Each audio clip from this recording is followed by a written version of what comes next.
Sudden cardiac arrest often refers to when a patient has a sudden arrhythmia. So it could be a very, very fast rhythm, or it could be where the heart stops and where there's sudden loss of consciousness. Very often, sudden cardiac arrest and heart attack are confused. Heart attack is when there is an abrupt reduction in blood flow to the heart. Sudden cardiac arrest, being a arrhythmic disease, often doesn't present with symptoms of shortness of breath, lightheadedness, chest pain. By definition, the event is sudden.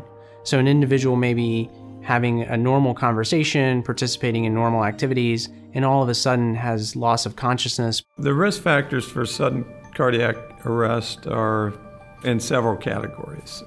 Certainly, the primary one is if you have vulnerability to your heart pump being impaired in several ways.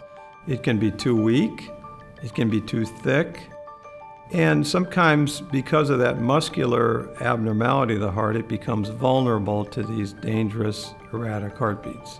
So if the pump's off, that's a problem. Many cases of sudden cardiac arrest are usually occurring in patients who have pre-existing cardiac disease, such as coronary artery disease or congestive heart failure, or in some cases, inherited cardiac abnormalities that could affect heart function or arrhythmias. And in the vast majority of cases, it occurs in patients who are older and have a lot of these medical issues, but younger patients can sometimes be at risk for sudden cardiac arrest.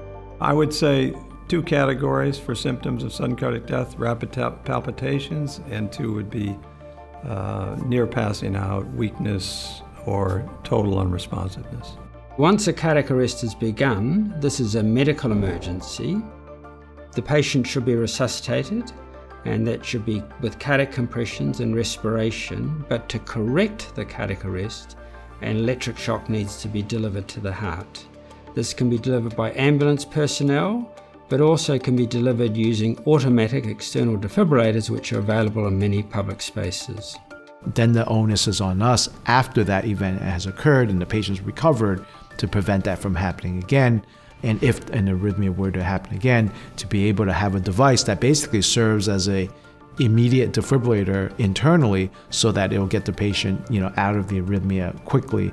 And in those cases, the patients can expect to have full recovery after the event, even despite having a life-threatening arrhythmia.